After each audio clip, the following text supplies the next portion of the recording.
Espera, espera, que yo. Estamos acoplados. Bueno, ¿cómo están? Buenas tardes. Yo soy Gabriela Domínguez, una de las tutoras de la cátedra. No sé si me escuchan. Y ahora sí, profe. ¿Me escucha? Bueno, voy a ver si puedo mejorar mi audio, que me parece que está medio bajito. Si no, arrancamos.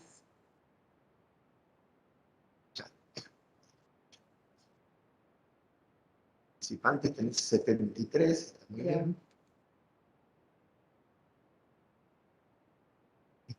¿Te dicen que se oye? Sí, se escucha bien, ¿verdad? Se escucha bien, profe. Sí, profe, me dice acá Natalia, así que bueno. Perfecto. Bueno, arrancamos. Estábamos medios ahí con problemita de conexión, pero bueno, me parece que ahora sí va. Cualquier cosa nos avisan por el chat. Bueno, nos toca empezar hoy una nueva etapa en el transcurso de la cursada y veníamos trabajando bastante con la historia clínica y usando esta herramienta y practicando el examen físico general. Y ahora vamos a arrancar con patología en particular, que le vamos a sumar todo lo que veníamos haciendo en los laboratorios y en los seminarios previos. Así que bueno, hoy nos toca arrancar con el sistema digestivo y nuestro primer tema en sistema digestivo es ictericia. Así que ahí vamos. Cualquier cosa nos escriben en el chat, estamos con la profe Clau, creo que Joaquín se va a quedar un ratito, pero bueno, en principio arrancamos. Acá Clau, que en cualquier momento los va a saludar. Bueno, muy bien, probemos. Bien. ¿Cuáles fueron los objetivos que nos planteamos para digamos, encabezar esta patología del sistema digestivo? Básicamente, si podemos, ahí está. Identificar a un paciente con ictericia, básicamente, sobre todo empezando desde la definición, desde su clasificación y así que nos permita hacer un abordaje sindrómico con respecto a ictericia que es muy amplia. ¿Sí? Después, desarrollar un razonamiento clínico que va a ser ordenado con respecto al examen físico en general, perfeccionando ahora nosotros en esta etapa de digestivo la semiología del abdomen y incorporando nuevos patrones de laboratorios orientados a este signo, la ictericia, a sus síntomas asociados y poder discriminar y poder encaminar qué exámenes complementarios requerimos para poder confirmar nuestra hipótesis. Y por último, abordar e identificar si estamos frente a una urgencia o a un paciente en una situación programada y podemos pensar en una propuesta terapéutica. Siempre hacemos ese hincapié en los laboratorios, que no es lo mismo la acción que tenemos que tener en un paciente que corre, digamos que nos corre con el tiempo, a un paciente que lo podemos estudiar programado. ¿Sí? Bien. Entonces, en base a esto, a ver si podemos avanzar, si nos deja la compu.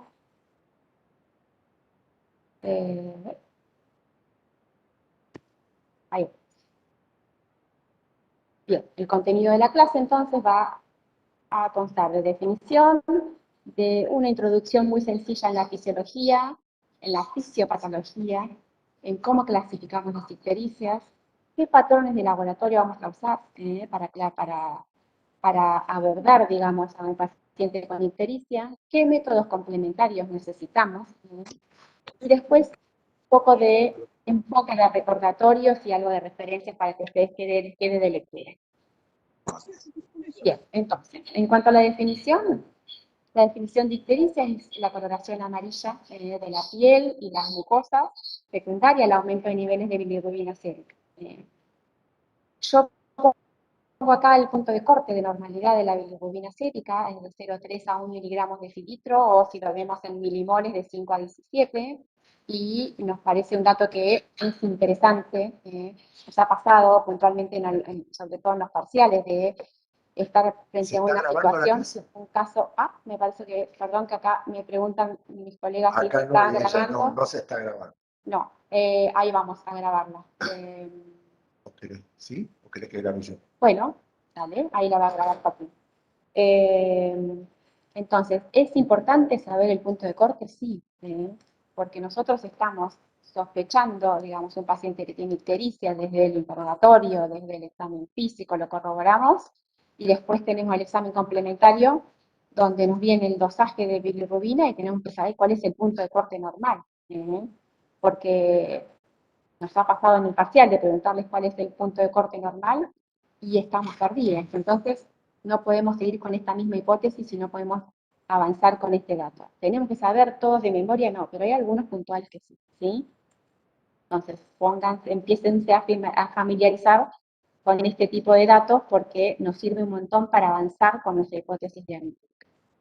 Bien, en cuanto a la definición, recuerden examinar al paciente en lo posible con luz natural para confirmar la ictericia, buscar en los pacientes con tez morena, en las escleróticas o en el paladar blando por la afinidad de la bilirrubina con la elastina, porque nos viene muy bien en un paciente de tez blanca, pero cuando estamos con un paciente de tez morena hay que tener otros recursos, ¿sí?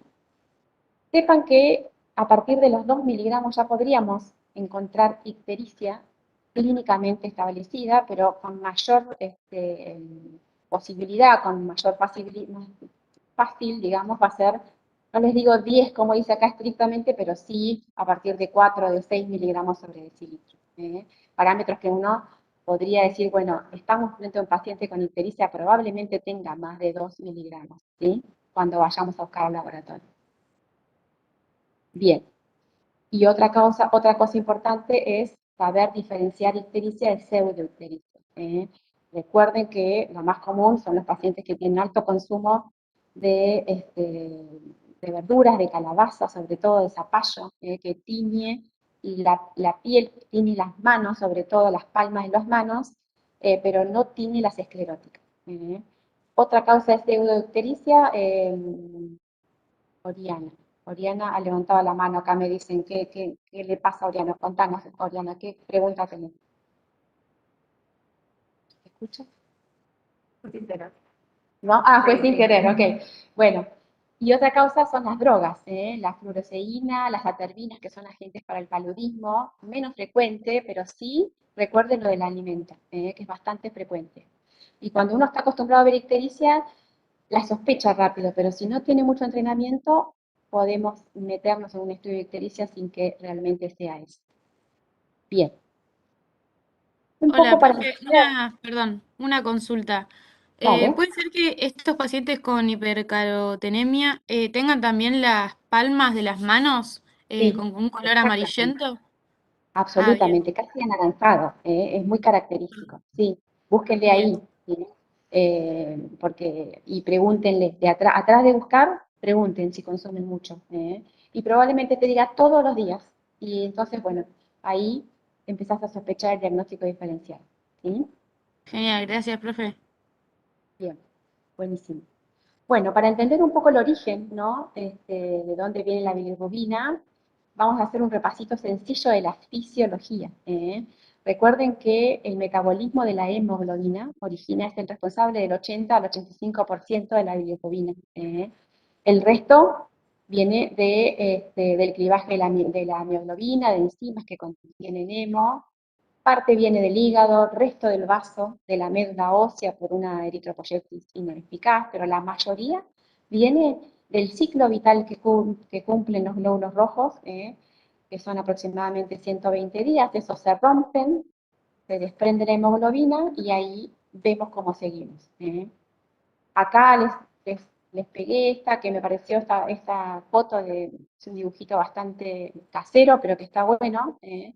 La porción, digamos, la hemoglobina del glóbulo rojo se divide en el sistema macrófago fagocitario en globina y en hemo. La globina, a su vez, esos puntitos que ven ahí que son azules, en aminoácidos que luego van a formar proteínas y van a ser reutilizados. Y la porción hemo de la hemoglobina, por esta hemooxigenasa, se va a diferenciar, se va a dividir en hierro, en monóxido de carbono y en biliverdina. ¿Sí? La biliverdina, a su vez, o una biliverdina reductasa, se va a transformar en bilirrubina. Y hasta este momento no es soluble en agua y necesitamos que sea soluble en agua para que pase a la circulación. Entonces se une a la albúmina, ¿sí? Y gracias a eso llega al hepatocito, a los sinusoides hepáticos, y tiene la capacidad de meterse en el hepatocito. ¿Sí?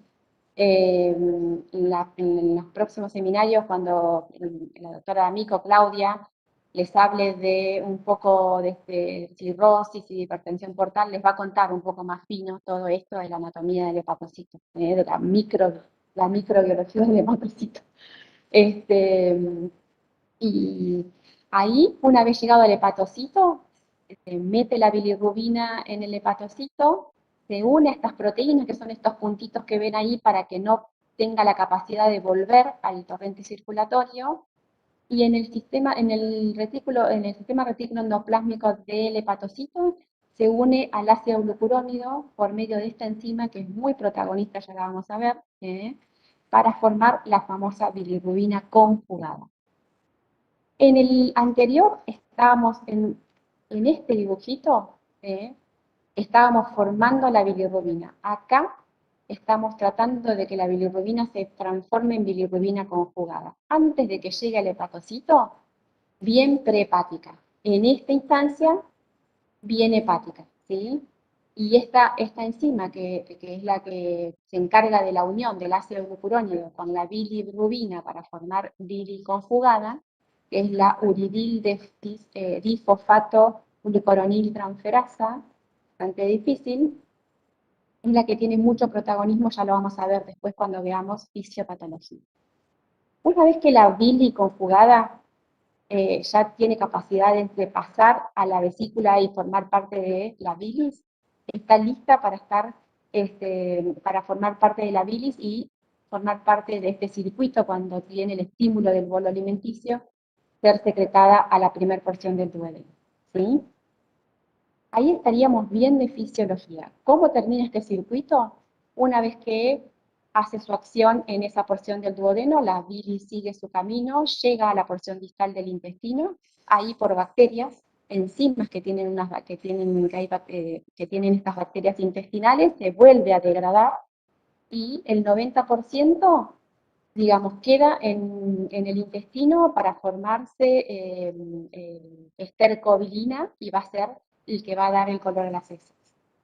Parte se reabsorbe por el sistema venoso portal, que es el 10% restante, vuelve y hace esta famosa circulación enteropática para volver a formar bilirrubina conjugada a partir de esa pequeña proporción.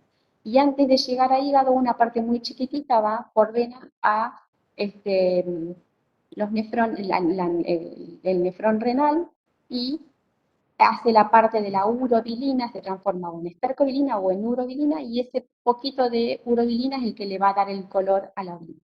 Todo en condiciones fisiológicas, ¿sí? Bien, entonces, si vamos ahora a buscar, digamos, la diferencia entre la bilirrubina indirecta o no conjugada y la conjugada, tenemos que la bilirrubina indirecta es la que todavía no llegó al hepatocito, no está conjugada por el ácido glucurónido, es insoluble en agua, entonces necesita estar firmemente ligada al albúmina y por esta razón no filtra, ¿sí? Ni por riñón ni aparece en orina. Bilirrubina indirecta prehepática, no conjugada, ¿sí? Entonces, cuando empezamos a pensar en la clasificación de la ictericia, la bilirrubina indirecta no conjugada, dijimos que era prehepática, a predominio de indirecta, y las causas, acá van a ver un montón, no se asusten, pero bueno, las voy a nombrar después a medida que hagamos algunas situaciones clínicas en el laboratorio, que vayan leyendo un poco ustedes después de repaso en su casa, van a empezar a meterse un poco más en patología, pero piensen que las prehepáticas tienen estas tres grandes causas. En general son producción excesiva de bilirrubina, ¿sí? Una de las primeras una de las más frecuentes es la hemólisis, ¿sí? Y entonces tenemos como causa hereditaria esferocitosis, anemia falciforme, talasemias, las que son adquiridas, anemia hemolítica o hemólisis autoinmune, nombres que bueno, ya nos iremos familiarizando a medida que vayamos viendo algún caso. Después por fármacos, la rifampicina, el probenecid, pueden introducir también aumento de la bilirrubina indirecta.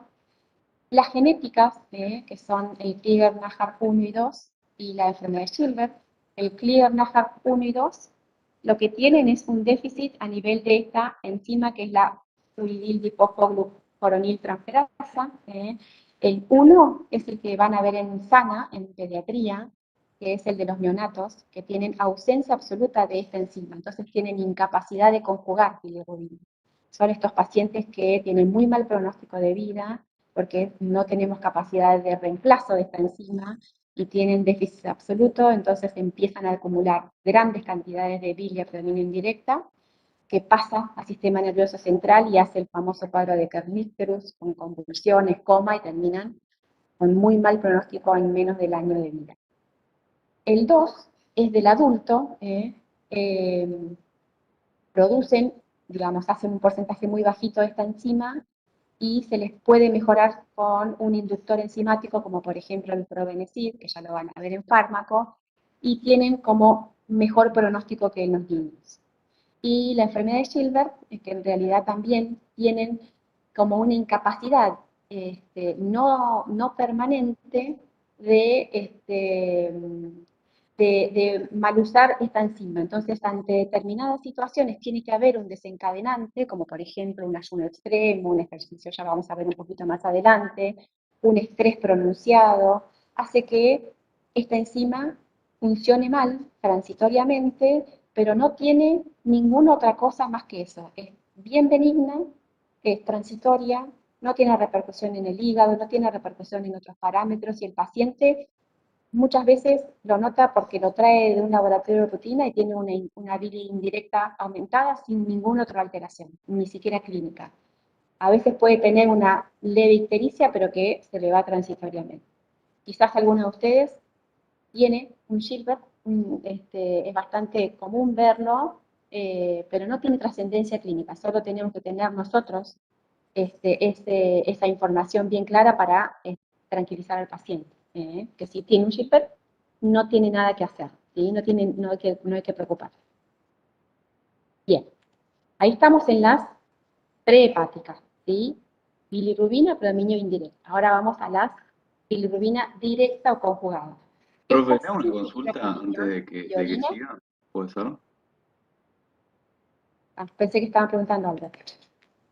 Esta sí filtra por riñón y orina coluria cuando sobrepasa el umbral renal, y es el resultado de todos estos pasos metabólicos que vimos en ese esquemita tan sencillo, ¿sí? Bien, ¿y cuáles son su clasificación? Clasificación, ¿las tenemos que saber de memoria? No, pero sí tenemos que tener bien claro que hay una clasificación que es prehepática y una hepática, y ahora vamos a ver en cuál se divide, ¿sí? Que la hepática es a predominio de bilirrubina directa o conjugada, que también tiene trastornos hereditarios como causa, que son el síndrome de David-Johnson y el de Rotor. Estos son de cauce benigno, tienen una alteración hereditaria en el almacenamiento y en la secreción, pero que tampoco trae trascendencia clínica y generalmente hacemos el diagnóstico por descarga. Después sí tenemos las lesiones hepatocelulares, hepatitis virales, hepatitis por fármacos o alcohol, por cirrosis, bien por lesión de daño hepatocelular, necrosis celular. Después tenemos causa hepática por coléstasis intrahepática aguda, por fármacos, por sepsis, fisiológicas como el embarazo, o intrahepática crónica, que son autoinmunes, la cirrosis biliar primaria, la coningitis esclerosante o por infiltración, como los linfomas. No se preocupen por esto, no se asusten, nos vamos a ir repasando, pero las tenemos que medianamente enumerar para que sepamos por dónde andamos, ¿sí? Entonces, predominio y directa, bili, predominio directa conjugada de causa hepática. Ahora vamos, predominio directa de causa poshepática. Bien obstructiva, coléstasis. ¿Qué significa coléstasis? ¿Quién sabe qué significa coléstasis? ¿Alguno de ustedes sabe? ¿Quién se anima? Es cuando, digamos, uy, no me A sale, ver, perdón. Esta a ver. estasis de la secreción biliar puso Manuel. Ay, espera que se me fue todo de nuevo. Quería aumentar el volumen que no te estaba escuchando. ¿Es cuando? A ver. Te vuelvo a escuchar. Cuando, digamos, la bilis no puede salir de la vesícula Genial. biliar. Bien, entonces, coléstasis, por definición, es la obstrucción, ya sea parcial o total, del flujo de la bilis. Entonces, para que uno sepa de qué estamos hablando. Cuando hablamos de poshepática, esta coléstasis extrahepática puede ser una coledocolitiasis, puede ser por una neoplasia, un tumor de cabeza de páncreas, de los conductos biliares, o menos de los conductos biliares, Clau acá me va a ayudar, pero es bastante poco frecuente, ¿no? Una neoplasia de los conductos biliares. No, puede ser alguien que tenga una patología de pequeño, ¿sí? Con una obstrucción de la vía biliar, Bien. por ahí, y con los años, aunque la obstrucción lleva un daño hepático, y bueno, porque en reemplazo hepático. Bien. ¿La escucharon a Clau? ¿La pudieron escuchar? ¿Lo puede repetir, profe? Hola, ¿me Más o menos, escuchan si lo ahí? puede repetir. Ahora lo va a repetir. Yo voy a buscar mis auriculares a ver si pudiera escucharlo mejor. En realidad, lo que estaban no tiene una obstrucción de la vía biliar, puede ser a veces en los pequeños. Hay una enfermedad que se llama enfermedad de Caroli, que ustedes la van a ver en Sana seguramente. Son pacientes que nacen con una disminución, ¿sí?, en el calibre de la vía biliar intrahepática, sobre todo. Ustedes van a ver que es como un arbolito normalmente. Eso, digamos, en el desarrollo se produce una alteración y eso está como afinado. Consecuentemente, cuando uno se hace adulto, esa obstrucción ocasiona el mal funcionamiento hepático. Por consecuencia, los pacientes tienen necrosis hepática y son pacientes que con el tiempo pueden desarrollar patología que los lleve, por ejemplo, a necesitar un recambio del hígado, ¿no? Un trasplante hepático, pero bueno, no es una enfermedad muy frecuente. Bien, por suerte. Pero bueno, la tenemos que tener presente. Y la otra es el ampuloma de la ampolla de Vater, que es en la primera porción del duodeno, ¿sí?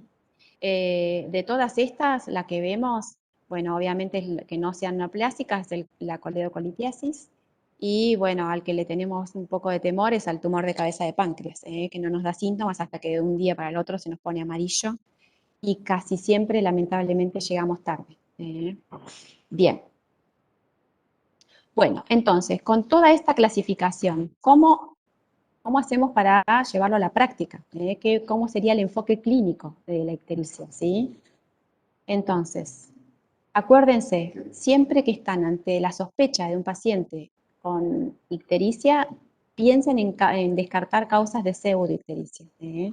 Realicen una anamnesis, un interrogatorio, una entrevista, un examen físico completo que esté orientado a ese interrogatorio, ya sea específico y general. En base a todos esos datos que recogieron, ahí en base a eso soliciten laboratorios, que ahora vamos a empezar a encuadrarlos, y si fuera necesario en alguna primera instancia, alguna imagen invasiva como la eco de abdomen, que es muy rica para darnos datos en este tipo de pacientes. ¿Sí?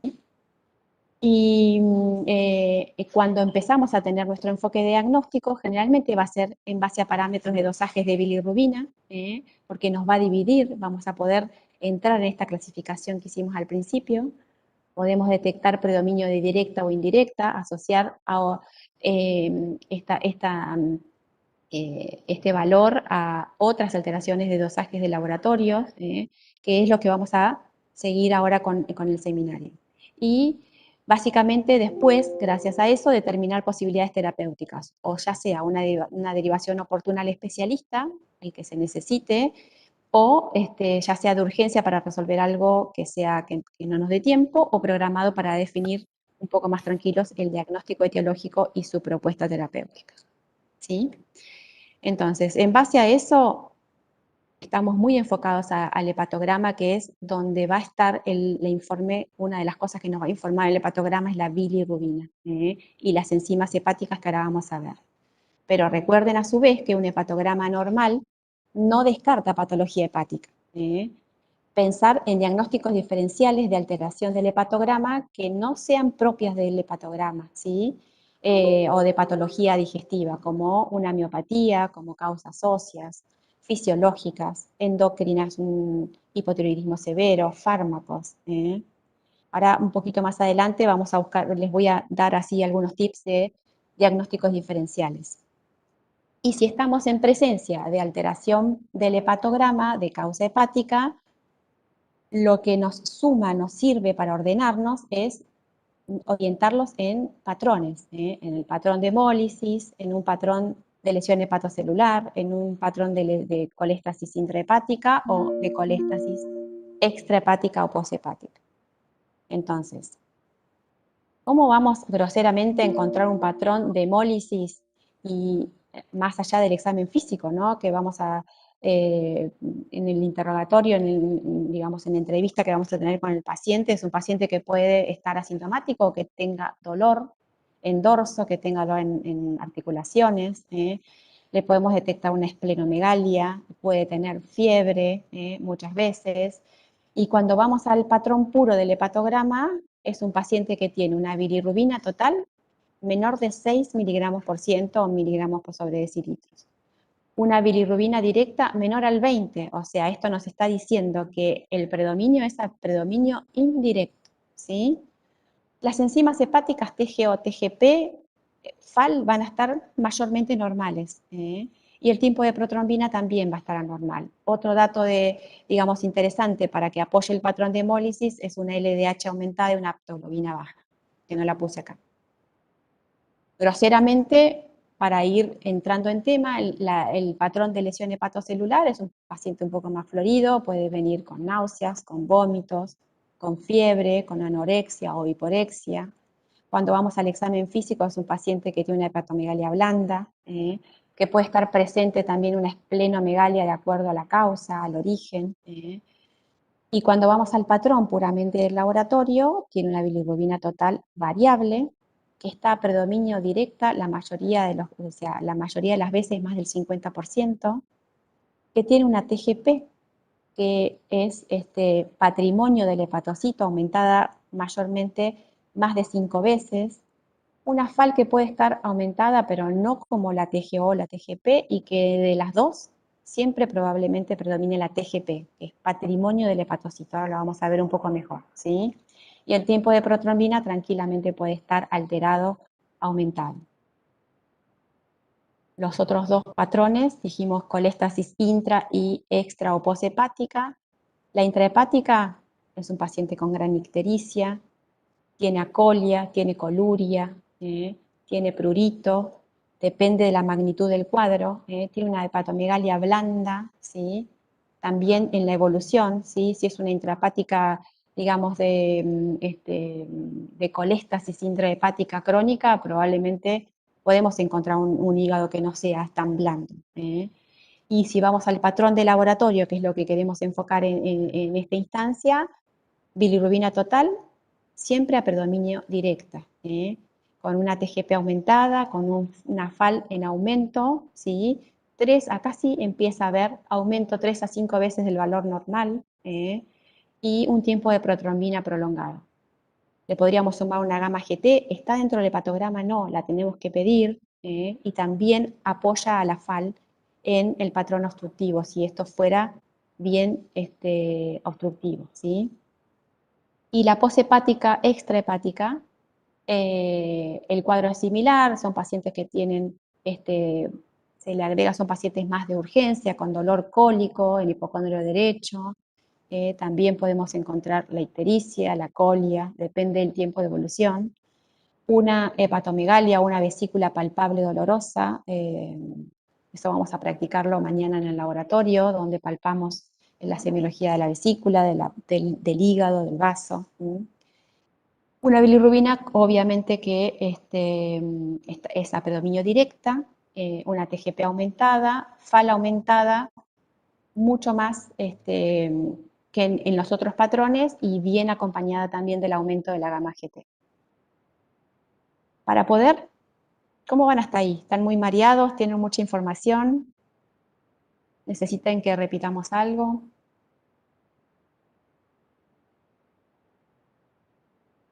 ¿Cómo? Un poquito mareados, dicen. Más lento. Más lento, ok.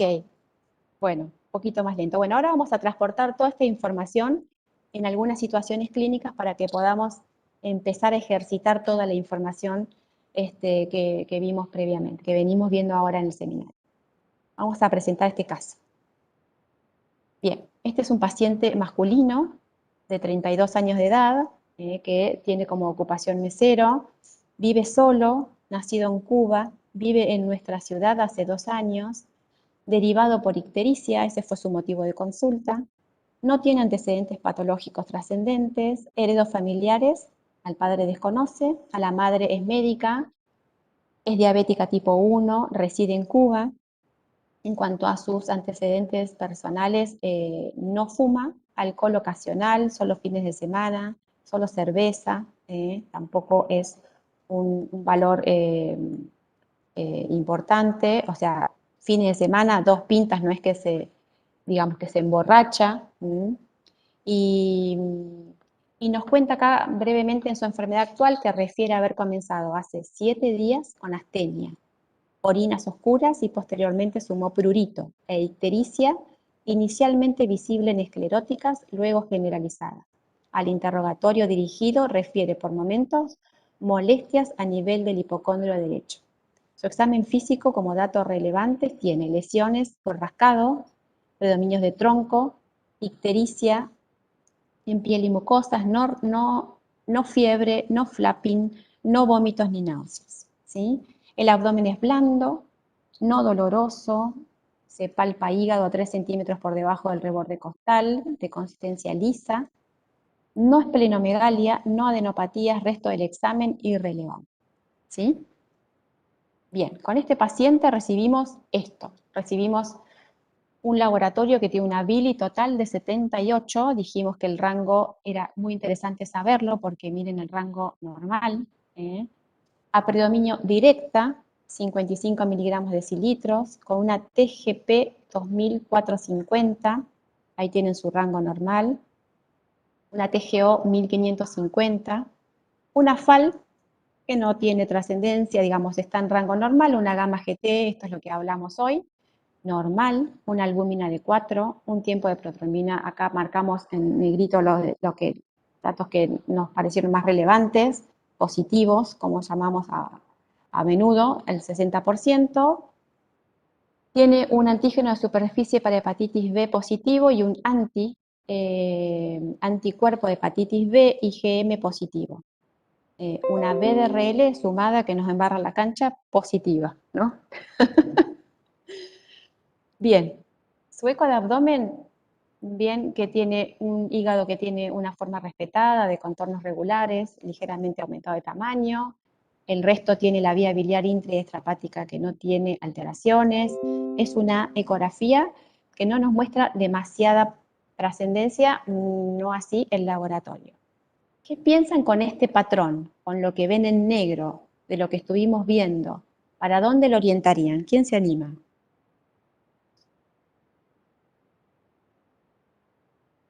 Bueno, por lo que refiere, digamos, la entrevista, pareciera que no es una lesión hepática, por lo menos por alcohol, sino más probablemente por hepatitis. Muy bien. Entonces O sea, podría ser, hepatitis no por alcohol, ¿no es cierto?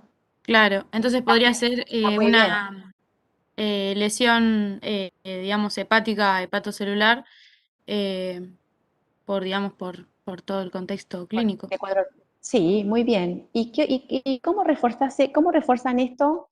La interpretación está bárbara, ¿eh? Y la causa probablemente no sea ni fármacos, ni sea tóxico como el alcohol, parece viral, ¿no es cierto? Exacto. Y claro, bien, ¿qué le faltaría preguntar acá? Dice el doctor Sureda, que tiene una hepatitis positiva. ¿Qué otra cosa le faltaría? Bueno, acá nos falta un dato interesante. Mm, Y preguntarle de las vacunas. Y bueno, y Sí, obviamente si tiene relaciones eso sexuales con ayuda. preservativo. Exactamente. Si tienen relaciones sexuales con preservativo. Muy bien, muy bien. Acá no tenemos el HIV, por lo que veo, pero bueno, debería estar pedido. Está hepatitis A, C, PDRL y nos faltó HIV, ¿sí? Bien. Y una de las cosas que tiene característica de ese patrón bien de lesión hepática es que tiene una relación TGP-TGO mayor a TGP, predominio del hepatocito. Dato para que aprendan a observar y lo lean y les sume para su hipótesis, que viene muy bien. Bien, entonces, Profe, sí, también agregar que cuando el aumento de las aminotransferasas es tan grande, normalmente trata de hepatopatías, de lesiones hepatocelulares agudas, en cambio cuando se habla de cronicidad los aumentos son más discretos. muy bien, y a eso íbamos.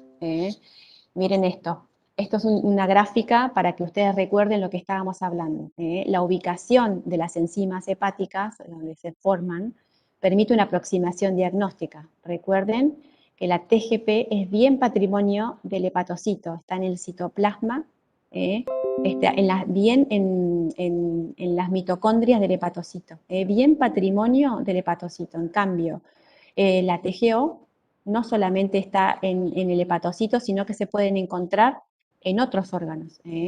Por ejemplo, en el músculo cardíaco. Entonces puede estar aumentada ahí. Pero si ustedes ven esta relación más la clínica, las orienta siempre que probablemente la relación TGP-TGO, en este caso siempre esté mayor la TGP que la TGO. Y en base a los valores, como dijiste recién vos, nos ubica en el tiempo, que es una hepatitis probablemente aguda, de curso agudo. Y fíjense que la fosfatasa alcalina y la gamma GT están en la membrana del hepatocito, ¿sí? En las membranas celulares, bien canalicular, y habla bien de que cuando están aumentadas, bien patrimonio de obstrucción, una apoya a la otra. Estas tres, TGO, TGP, FAL, patrimonio del hepatograma, tienen que estar juntos con la bili informadas en el hepatograma, son lo que nos van a informar en el hepatograma. Gamma GT la tenemos que pedir aparte, ¿sí? No da todo lo mismo, no están juntas, ¿sí? Bien. Profe, perdón que consulte.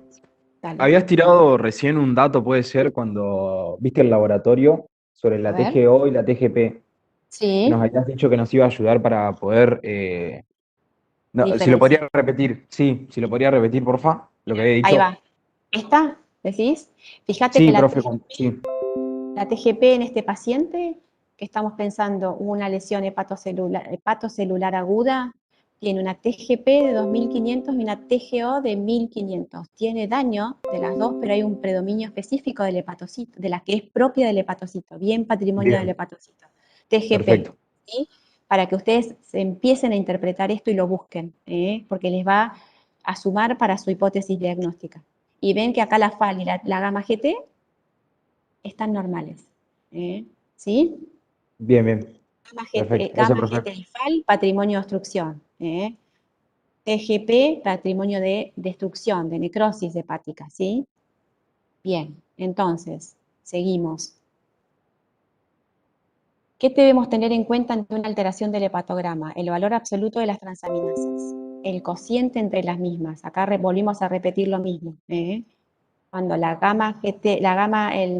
TGP es mayor a 10 veces con respecto a la TGO, pensar en lesión hepatocelular, ¿sí? Propia del hepatocito, ¿sí? Comportamiento en el tiempo, esto hablaba recién alguno de ustedes, y la relación con el resto de las determinaciones del hepatograma y de enzimas que no estén en el hepatograma que nos suman en el apoyo de nuestra hipótesis. Y esto también, esto que decíamos del valor absoluto, que sean 10 veces su valor, esto que lo seguimos confirmando, mayor a 10 veces su valor basal, una injuria hepática aguda, ictericia con síntomas inespecíficas, astenia, equivalentes febriles, hiporexia, coluria, acolia, hepatitis virales, hepatotoxicidad o hepatitis isquémica. Como diagnósticos acá podemos tener por ahí algunos más, pero las que pensamos al principio, de primera instancia. Si tienen menos de 5 veces su valor basal, parece una injuria hepática crónica, una colestasis intrahepática. Por ejemplo, con muy pocos, digamos, es un poco más como somisa, digamos, como que no tiene tanta sintomatología, tiene algunos estigmas de hepatopatía crónica que ya las vamos a ver en el seminario próximo y algo en el laboratorio. Una hepatitis crónica por C o por B, una hemocromatosis, una hepatitis autoinmune, patologías para leer después en casa para que puedan entenderlo un poquito más, ¿sí? Bien, entonces, ¿qué pasó con este chico, 32 años? Cuadro que hablamos parece un patrón de lesión hepatocelular. TGP mayor a TGO, una bilia predominio directa, mayormente más del 50%, una FAL normal o ligeramente aumentada y un tiempo de protrombina que tenemos que controlar, porque es el que nos va a hablar de la evolución de su hepatitis. Si va a terminar en insuficiencia hepática, si tiene una buena evolución, si va a una hepatitis fulminante. Ojo con eso, ¿sí? Bien. Vamos a otro caso. Acá tenemos a este paciente que tiene varón, 50 años, gastronómico, visitó a su médico de cabecera como todos los años para su control anual de salud. Tiene antecedentes de hipertensión controlada, medicado con losartán, cumple con 50 miligramos días, cumple con las indicaciones médicas, tiene una vida saludable. En este contexto de pandemia, refiere estar muy estresado pensando cuándo podrá abrir su comercio, que es el sustento de su familia. Permaneció un largo tiempo charlando sobre la angustia que tenía con toda esta situación. En su examen físico ven que no tenemos nada que nos llame la atención. Su médico le indica laboratorios y lo visita con resultados. A su regreso se lo nota preocupado por unos valores que se anticipó a leer por su cuenta y refiere tener valores de hepatograma más altos que el valor que dice de referencia. También asegura que él se siente bien, ¿sí? Y acá tenemos el laboratorio que tiene un hepatograma de una TGO de 24, una TGP de 27, una FAL de 150, una bili total, creo que dice 20, me tapa acá el cuadrito, 22, a predominio indirecta, 17 miligramos decilitros, un quick normal y el resto de los valores normales. ¿Bien? Entonces, ¿qué pasa con este paciente? Un paciente que tiene, digamos, un control de salud aparentemente a tiempo, ubicado, digamos, un paciente que se controla, con un examen físico normal, con unos laboratorios todos normales, con una bilia predominio indirecta y no tiene ningún otro parámetro alterado en su laboratorio. ¿Pusieron? Gilbert, bueno. A ver, ¿quién quiere decir algo? Acuérdense de este paciente porque es un paciente que lo van a encontrar bastante frecuente en su consultorio cuando vayan a la consulta. Pone acá Clau muy bien. Y entonces recuerden que esta entidad, que es una de las primeras que vimos en la clasificación de las causas prehepáticas hereditarias, lo que le pasa a este paciente es que tiene un déficit transitorio por alguna situación puntual de esta enzima que es la que se encarga de conjugar la bili. No tiene trascendencia clínica, lo resuelve solo, no tenemos que hacer nada, solo tranquilizarlo, decirle que esto es una entidad benigna, que va a tener alguna intercurrencia que se lo detone, como un ejercicio intenso, un ayuno prolongado, un síndrome gripal, un estrés, como le pasa a este paciente, y que lo va a resolver solo. No hay nada que seguir haciéndole a este paciente, no hay que pedirle ni ecografía, no hay que pedirle más laboratorios, no hay que pensar en otras causas. Hay que tranquilizarlo. Paciente bastante frecuente en la consulta. Entonces, los que tenemos que estar bien plantados para asegurarle a este paciente que no tiene nada somos nosotros y darle tranquilidad. ¿Sí? Bien, causa de ictericia prehepática benigna. ¿Sí? Vamos con una tercera y última para que más o menos tenga una aproximación de todo lo que veníamos hablando. Acá tenemos a una señora de 58 años, ingresa por guardia del hospital por presentar dolor abdominal de 36 horas de evolución, vómitos. Cuando el médico le interroga, rescata que el dolor había comenzado un día antes, luego de festejar su cumpleaños, y haber comido de todo. Siente el dolor casi totalmente en el cuadrante superior derecho del abdomen. Es continuo, moderado, con picos de mayor intensidad. Ella cree haber tenido fiebre porque ha tenido sudoración, pero no tiene termómetro para registrar. Los vómitos han sido primero de contenido alimentario y luego, cuando intentó ingerir algo, vuelven y con dolor. Al ingreso registra una TA de 130-80, una temperatura axilar de 37,5, una frecuencia respiratoria normal, cardíaca normal, regular, peso de 95 kilos, un tinte ictérico, y durante su examen cuenta que tuvo deposiciones normales hasta comienzo de los síntomas y luego fueron más claras y blandas.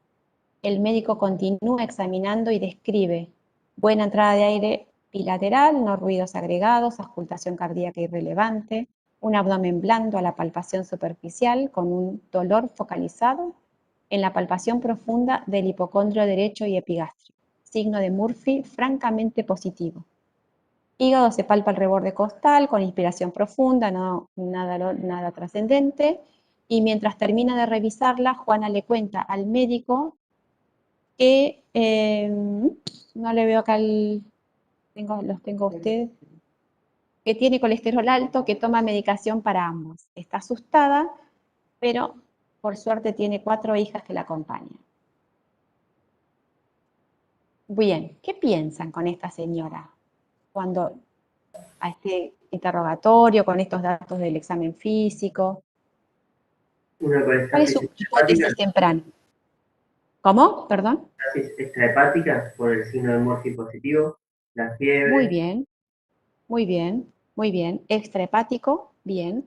Poshepático, extrahepático. Vamos a ver una coléstasis extrahepática, a ver si da con el patrón, a ver qué te parece. Bien. Tenemos un laboratorio que puede o no tener leucocitosis, eso agrava un poco a la situación de la señora, pero bueno, una leucocitosis de 12.000 con fórmula de vía a la izquierda.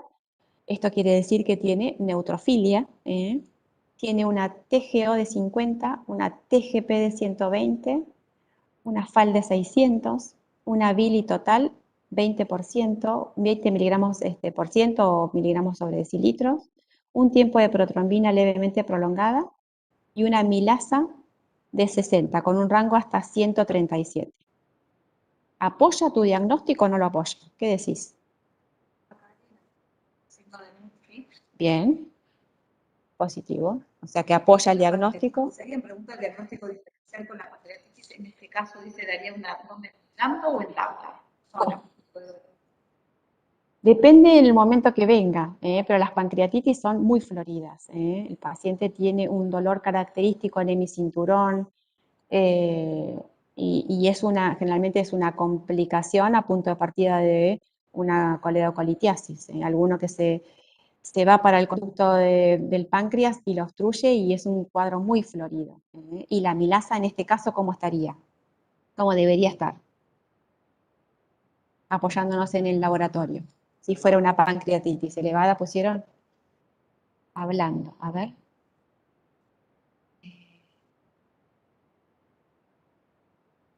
Bien, ahí Sí, elevada, profe. elevada, muy elevada. Y acá tenemos un valor en el laboratorio que apoya el cuadro de obstrucción de coléstasis posthepática. ¿Cuál es de todo esto que está marcado acá? Por lo que hablamos recién. Del hepatograma.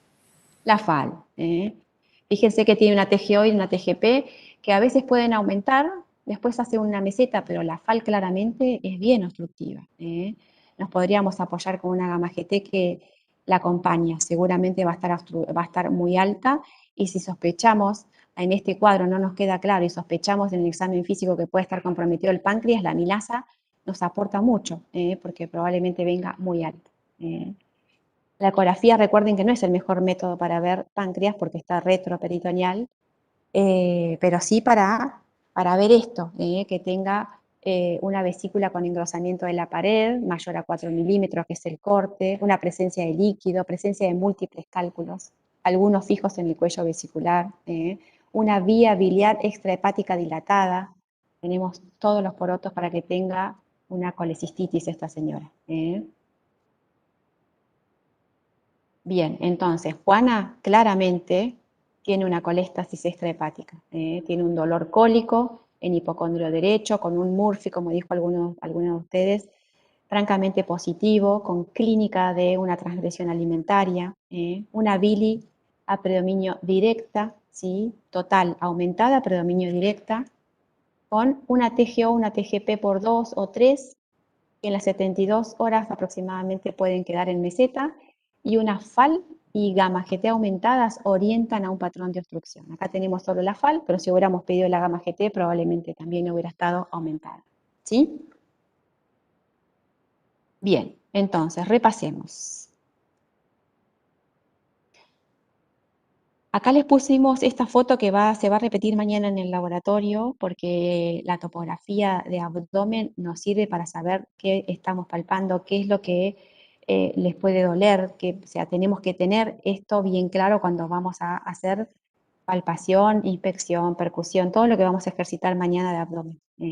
Saber qué hay y qué es lo que vamos a buscar en cada cuadrante, ¿sí? No lo voy a repetir hoy, pero ténganlo, repásenlo para mañana, ¿sí? Después, obviamente, vamos a hacer un repaso rápido del examen físico, que era lo que veníamos contando un poquito de estas pacientes, pero bueno, piel y sistema linfoganglionar, busquen signos de rascado, busquen telangiectasias, busquen rinofima, eritema palmar, circulación colateral, adenomegalias, acuérdense que son a partir de mayor a 1 centímetro de diámetro, porque podemos tener no solamente una hepatitis viral, sino viral de causa de hepatitis B o C o A, sino también de otros virus, que se nos van a llenar de ganglios por otros lados, entonces busquemos, porque eso nos apoya a que no es solamente de una inflamación hepática o un daño de necrosis, de daño de hepatocito y nada más. Podemos encontrar en una mononucleosis esto, un vaso también aumentado de tamaño. En cuanto al hígado, si está aumentado de tamaño, por definición, hepatomegalia. Si es doloroso y blando, pensamos en una hepatitis viral. Si es doloroso, pero es duro al tacto, es pétreo, ojo, piensen en una metástasis, también nos va a orientar el interrogatorio. Si es de gran tamaño asociado a ictericia, puede ser una metástasis por infiltración, puede ser un absceso grande hepático. Son pacientes que están en muy mal estado general. Si es de consistencia firme, de borde filoso, pensar en el de borde filoso, sobre todo pensar en el estadio inicial de una cirrosis. Esto lo van a ver en la clase, en el seminario que viene. Y cuando se asocia a citis, bueno, hacer el signo del témpano, que mañana vamos a intentar practicar. Vesícula y vaso, hablamos del signo de Murphy, podemos hablar de que sea una vesícula palpable con ictericia, nombres propios que nos aportan o no, si están fáciles de memorizar, pero piensen en obstrucción mecánica de la vía biliar, por debajo del conducto cístico. En cuanto al vaso, por definición, aumento del vaso esplenomegalia, aumento de su tamaño. Cuando se asocia a ictericia, pensar en hemólisis o también en una causa asociada a hepatocelular, como hablábamos de la mononucleosis o del citomegalovirus. Una esplenomegalia masiva, pensar en linfoma, en algo que la infiltre. Bueno, y acá hablamos de la esplenomegalia asociada a hepatitis viral por citomegalo o por mononucleosis. Bien, manifestaciones neurológicas, el signo son bien signos de deterioro hepatocelular, flapping o asterixis, signos de depresión del sensorio. Esto lo vamos a intentar, no sé si puedo acá hacer el link, pero bueno, la maniobra es que el médico le hace una hiperextensión de la mano y el paciente hace esto, eso es flapping. Después si lo podemos ver mañana más tranquilos, les voy a llevar a uno de los tutores, le podemos llevar algún video para que lo vean. Orina y heces, estuvimos hablando cuando hablábamos de obstrucción, cuando hablábamos del metabolismo, cuando hablamos de la fisiopatología. Orina coluria, oscuro caoba, por presencia de pigmentos biliares y sales biliares. Mancha la ropa interior y tiene espuma persistente, es un dato interesante para la semiología. Piensen en lesión hepatocelular o en obstrucción. Por arriba no podría ser nunca, recuerden. No está ligada a la albúmina y no pasa ni el riñón ni pasa hígado. Cuando libera la albúmina y pasa al hepatocito, si tenemos daño hepatocelular o tenemos poshepático obstrucción, coluria. Y lo mismo pasa con las heces, ¿sí? Cuando tenemos obstrucción, acolia, y también podemos tener una hipercolia cuando hay hemólisis, pero es por sobrecarga, ¿sí? Bien, esto es lo que les contaba de los diagnósticos diferenciales, que no todo es de causa hepático, ¿sí? Podemos tener una albúmina disminuida en una enteropatía, en un síndrome nefrótico, que lo vamos a ver más adelante, una fala aumentada de causa ósea, fisiológica en el embarazo o en el pico de la pubertad, o por una neoplasia. Una TG aumentada en un infarto, como dijimos que no era exclusiva del hepatocito, ¿sí? Bueno, la bili indirecta aumentada por hemólisis y el tiempo de protrombina por uso de anticoagulantes, por mala absorción, por uso de antibióticos. No todo tiene que ver específicamente de causa hepática. Bien, entonces, para ir terminando, aumento de bilirrubina, ictericia, ¿sí? Ictericia hemolítica rara vez excede los 5 miligramos decilitros, siempre es a predominio indirecta. La hepatocelular va en aumento creciente y la obstructiva hace un aumento y llega a una meseta, ¿sí? Como tics. Bien, un repasito de las enzimas. Acuérdense que lo hablamos recién, lo conté, pero de esto, digamos, la TGO bien se encuentra en el citosol y en las mitocondrias del hepatocito y también en músculo cardíaco, en músculo esquelético, en cerebro. Por eso puede estar aumentada en otras causas extrahepáticas. La TGP exclusiva del hígado se encuentra solo en el citosol del hepatocito, ¿sí? Indicador de lesión celular.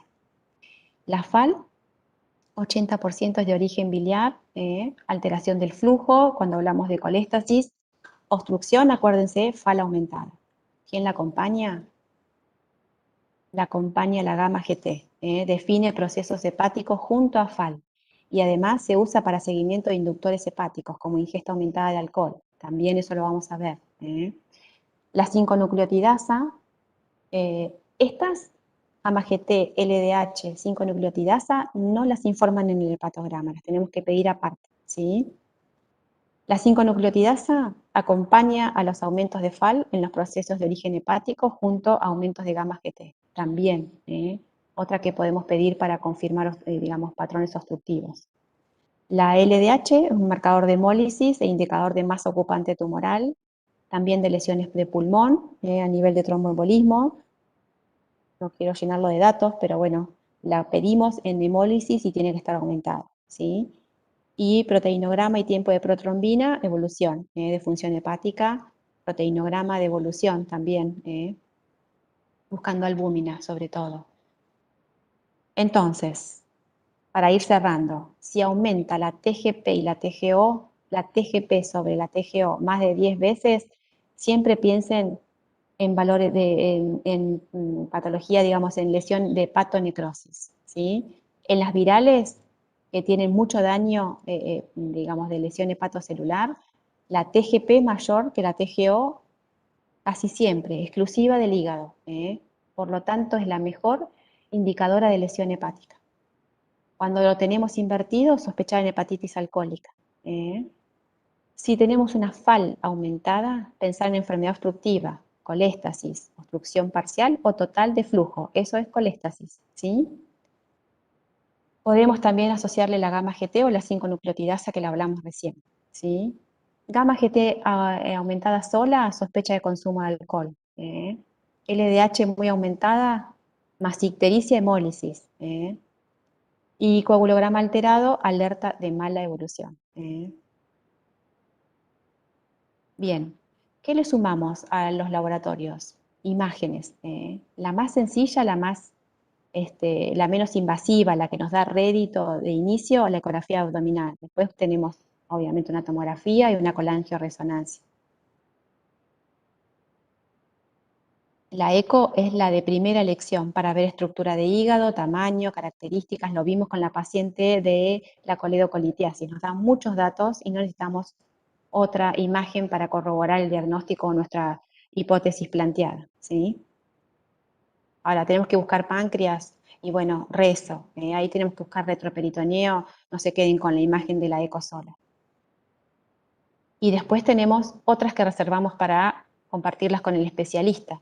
Una endoscopía digestiva alta para ver varices esofágicas en contexto de un paciente cirrótico o hipertensión portal. Una colangia retrógrada endoscópica para ver si hay algún cálculo residual que esté dando nuevos síntomas compatibles con obstrucción, pero bien lo compartimos esto porque lo hace el especialista, lo hace el gastroenterólogo, no lo hacemos nosotros. Y acá tenemos algunos tips para ir cerrando. Patopatía crónica por cirrosis, ahí tenemos, se ve bien la circulación colateral en este paciente, se ve ascitis, acá tenemos un paciente bien con ascitis, ginecomastia, bien estigmas de patopatía crónica. Las vamos a ver un poquito más adelante, pero bueno, está dentro de la ictericia, es un paciente que en algún momento se va a volver ictérico también. Paciente con sospecha de cáncer de páncreas o de metástasis hepática se vuelve ictérico y una de las cosas que podemos buscar a nivel digestivo es adenopatías en el hueco supraclavicular a predominio izquierdo, que es bien de patología maligna digestiva, cambio de Virchow. Lo vamos a ver un poquito más acentuado también cuando veamos adenomegalias. Síndrome hemolítico, ictericia. Acuérdense que son pacientes más anémicos que ictéricos, que tienen una hiperbili a predominio indirecto siempre, están anémicos y tienen un vaso palpable. Y bueno, y este es un síndrome de alarma de mala evolución de un cuadro de una hepatonegrosis aguda, que viene con las enzimas altas y de repente bien TGO-TGP, bien enzimas hepáticas, y de repente empiezan a bajar con una caída brusca. Ojo porque nos muestra junto con el coagulograma mal pronóstico, con una mala evolución, con una evolución fulminante, que son pacientes que terminan en trasplante o se mueren. Y lo que vimos con la paciente Juana, un patrón de coléstasis, FAL y gamma GT aumentan 3 a 10 veces el valor normal, leve aumento de las transaminasas, hiperbili moderada predominio directa, y pensar acá en patología obstructiva incompleta de la vía biliar o una masa ocupante que pueda ser o intrahepática o poshepática como un tumor de cabeza de páncreas, por ejemplo. Estas son las referencias y se terminó. Bueno, espero que les haya por lo menos motivado a que después en casa repasen y mañana se preparen para el laboratorio, porque la idea es que se vayan con esto, ¿no? Que puedan interpretar un patrón de laboratorio, un patrón de obstrucción, un patrón de lesión, de necrosis hepatocelular, un patrón de hemólisis. Así que, bueno, si no tienen alguna pregunta, esperamos y si no, terminamos. Los